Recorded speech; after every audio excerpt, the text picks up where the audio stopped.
গত বর্ষায় প্রবল বর্ষণে ভেঙে গিয়েছে বলরামপুর ব্লকের অন্তর্গত পনবাদ ব্রিজ। আর সেই ব্রিজে আমরা এই মুহূর্তে রয়েছি। ব্রিজের সামনেই আপনারা দেখতে পাচ্ছেন এখানে ঝুঁকিপূর্ণভাবে একেবারে ঝুঁকি নিয়ে পারাপার করছেন গ্রামবাসীরা।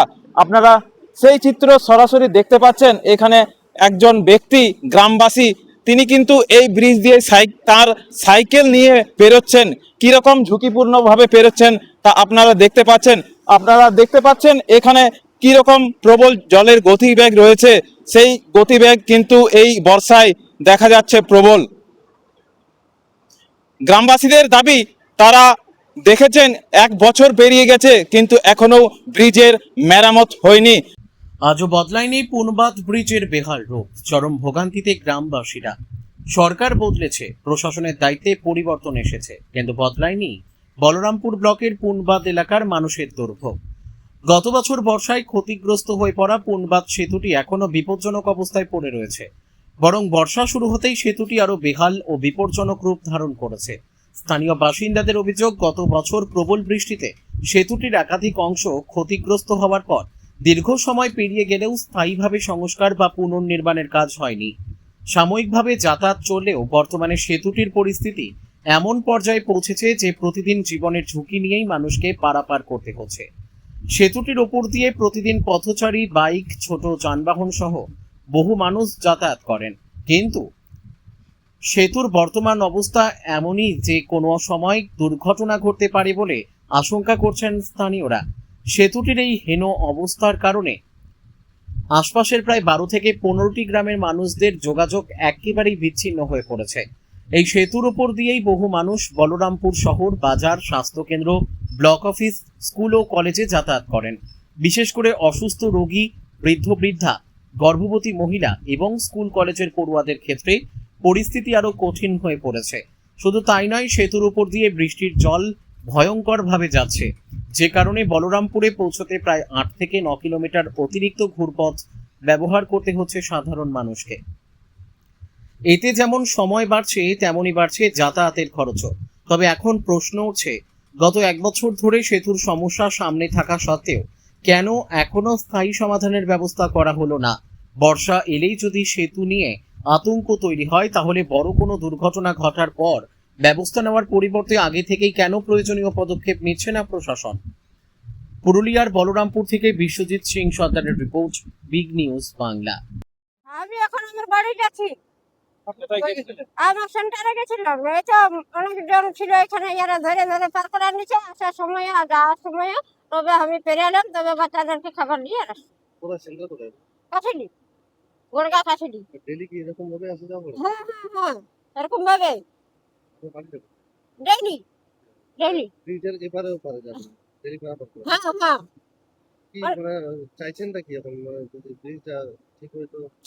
ঠিক করে দিতে ভালো ভালো। হ্যাঁ, আর যে 1-2 বছর হলো ওই মানে আমাদের পাবলিক এসব মাটি দিয়ে দিয়ে ইয়ে করে গরিব করি, আমরা কষ্ট করি, পরিশ্রম করি, আমরা নিজেরা দিয়েছি। আর কই করে, ওই একবার করেছিল কবে যখন বনাইছে করে। কি মনে হচ্ছে এবার হবে? হ্যাঁ করে না, না করে। কি নাম আপনার? আমার না, আমার নাম কর্মীরা করাই। কষ্ট হচ্ছে আমাদের বাইরাতে। এখন এটা পার হলো নাকি? হ্যাঁ, কত কষ্ট হচ্ছে দেখো তোরাও। এইটা পারাপার হওয়ার সময় কি ভয় লাগছিল আপনার? হ্যাঁ লাগছে, তাহলে ভয় লাগে। জলের গতি কতটা আছে? আছে তাহলে ঢেরেই। তো এটা প্রত্যেকদিন এইভাবে যাতায়াত করছেন এখন বর্ষায়?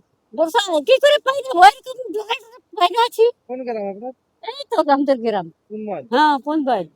এখন আপনি কোথায় যাবেন? এখন ওইদিকে মাটি আনতে যাচ্ছি। প্রতিদিনই যান? যাই না হলে প্রতিদিন আগে ভেঙেছিল? বহুত দিনে ভাগেছে। গত বছর বর্ষায় নাকি?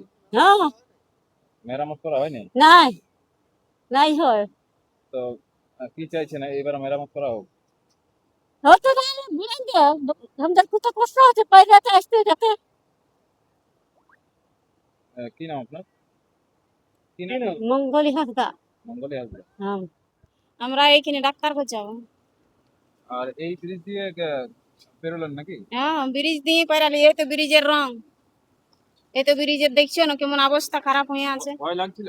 ভয় লাগছে না তোর, কত ভয়, ছেলে স্কুল যাচ্ছে নাই, প্রাইভেট হচ্ছে নাই, কিচ্ছু হচ্ছে নাই। মানে এই পাশেই তো দেউলি স্কুল রয়েছে, হ্যাঁ দেলি স্কুল, এটা দিয়েই কি তারা যাতায়াত হ্যাঁ করে? এটা দিয়েই যেতে হচ্ছে। আমি যাচ্ছি আসছি, অনেক অসুবিধা হলো, অনেক পেরেন্টছি, অনেক কোথায় যাবেন? অসুবিধা। এই গেরুয়া যাবো। গেরুয়া? হ্যাঁ বাড়ি কোথায়? বাড়ি পুরুরে। এই ব্রিজের ওই পারে, হ্যাঁ পারে।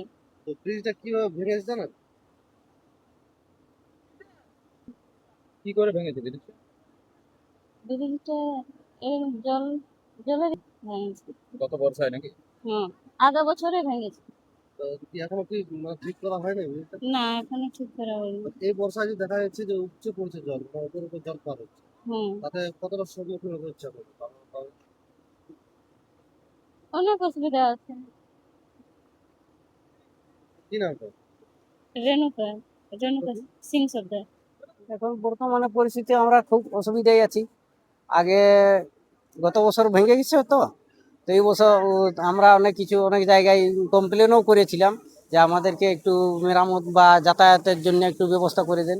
সেটা কোথাও গ্রাহ্যনীয় হয় নাই আমাদের, বা প্রশাসন বা ব্লক এইসব জায়গাতে দেওয়া হয়েছিল, কোথাও গ্রাহ্যনীয় হয় নাই আমাদের। তো তার বাদে আমরা পাবলিকেই নিজস্ব মেরামত করেছিলাম যাতায়াতের জন্য। তো তখন এই বর্ষাতে আবার এই তো পড়ে গেল, এখন আমাদের আরো বেশি অসুবিধা। মানে এখন কি বর্তমানে কি যোগাযোগ যোগাযোগ ব্যবস্থা আমাদের যেটা আধ ঘন্টা লাগতো সেটা এখন 1.5 ঘন্টা লাগছে অন্য পথে দূর পথে, সেটা ঘুরে ঘুরে যেতে হয়। কি চাইছেন আপনারা? আমরা চাইছি যে অবিলম্বে একটু জলদিভাবে যদি আমাদের এইটা যাতায়াতের ব্যবস্থা করে দেয় বা যোগাযোগটা আমাদের যদি ঠিক করে দেয়, ফলে আমরা খুশি হব আর কি। আচ্ছা, ওই পাশে কতগুলো গ্রাম রয়েছে? আমাদের ওই পাশে গ্রাম বেশ কিছুগুলো আছে, মোটামুটি 8-10টা হবে ধরুন। ওই গ্রামগুলার লোক এই রাস্তাতেই চলে। কিভাবে পারাপার করছে? পারাপার মানে এইরকম ধরাধরি করে পার করতে হচ্ছে, বা কেউ যদি দরকার আছে তখন ওই দূর রাস্তাতে ঘুরে যেতে হচ্ছে। এই বর্ষায় যে জল করে উঠে যাচ্ছে, এতে কি মানে বিপদের আশঙ্কা করছে? খুবই খুবই বিপদ, মানে খুবই বিপদ, অনেক বিপদ। এই যে স্কুল পড়ুয়া রয়েছে বা যারা ট্যাঙ্গের মহিলা রয়েছে, তাদের কি ওই রাস্তায় যাতায়াত করতে কতটা অসুবিধার সম্মুখীন হচ্ছে? অনেক অসুবিধা। তাহলে এই যে আমাদের এই সামনে আছে দেউলি স্কুল, হ্যাঁ। তাহলে আমাদের এইদিকে ছেলেগুলা তোমার ঘুরে ঘুরে যেতে হয়, তাহলে সেই সকালে বেরিয়াতে হয়, ঘুরে ঘুরে যেতে হয়। তো ম্যাক্সিমাম তো দেউলি স্কুলে, দেউলি স্কুলেই আমাদের হাই স্কুল, মানে দেউলি স্কুল, তারাও এটা দিয়ে যাতায়াত। এইটা দিয়ে যেতে আমাদের, এইটা দিয়ে তো আগে যাতায়াত ছিল, তো আমাদের খুব ভালো, মানে শর্ট রাস্তা, আর ওটা খুবই দূরত্ব রাস্তা। এখন দেখা যাচ্ছে বাচ্চারাও সাইকেল নিয়ে এটা দিয়ে বেরোচ্ছে। কি করবে, বাধ্য হয়ে বেরাতে হচ্ছে। বাচ্চার বাবাগুলা হয়তো আসি নিয়ে ধরে করে পার করান দিচ্ছে এইরকম। কি নাম আপনার? আমার নাম শীতই মান্ডি, গ্রাম পুনবাজ। যে সেতুর উপর দিয়ে জল বেরোচ্ছে, মানে গত বছরই সেটা বর্ষায় খারাপ হয়েছিল। হ্যাঁ, তাহলে এখনো পর্যন্ত সেই অবস্থাতেই রয়েছে ভালো কথা। তো কিভাবে পারাপার করছে তো? স্যার এসব তো ডুবে যাচ্ছে স্যার। ও আগেলে তো স্যার ভাঙি গেছে, ওইটা ভাঙি গেছে, আগেলে ভাঙি গেছে। টিএমসি আমলে ছিল আগে, বুঝলেন। এখন তো এখন পোলটা জুতাই না, এই তো এই ভাঙা ভাঙায় রয়ে গেছে। তো এখন এই বর্ষায় কি অবস্থা আছে? অবস্থা কি করবে স্যার, আপনারাই তো করবেন। কে করবেন স্যার বলুন, সরকারই করবেন। সরকার ছাড়া কে পারবেন? গরিব তো সরও পারবে স্যার। তো এখন কিভাবে পারাপার করছে? এখন স্যার কি, এখন কোনো কোনো তো স্যার অসুবিধা নাই কোনো। মানুষ বিরাট অসুবিধা হচ্ছে মানুষের, বুঝলেন। গাড়ি গাড়ি ঘোড়া বলরামপুর বাজারে যাচ্ছে, তারা কোনটা দিয়ে যাচ্ছে? ওর সিরকি হয়েছে স্যার। দূর কোথায়? হ্যাঁ, ও পথে যাচ্ছে। কতটা রাস্তা ওইদিকে? রাস্তা মোটামুটি ওখানে 10 কিলো 12 কিলোমিটার হবে স্যার। Extra? হ্যাঁ, স্টার হবে স্যার। মানে কি চাইছেন এখন? আপনারা কি দেখুন, গরিব মানুষ তো বেরোতে পারছে না, কিছু পাচ্ছে না, এখানে রাস্তা বানাতে এখানে টুকু অসুবিধা। ওই পারে কতগুলো গ্রাম রয়েছে? গ্রাম, বহুত গ্রাম স্যার আছে। আপনি তো বললেন তৃণমূলের আমলে ভেঙেছে, এখন তো সরকার পরিবর্তন হয়েছে, হ্যাঁ, পরিবর্তন হচ্ছে স্যার এখন। কি মনে করছেন এটা হবে এবছর? এবার হলে তো স্যার খুব ভালো বটে, মানুষের সুবিধা হবে একটু। কি নাম আপনার? হ্যাঁ, আমার নাম রাজু, রাজু কবর্তন, বাড়িতে? ছোট কাজু।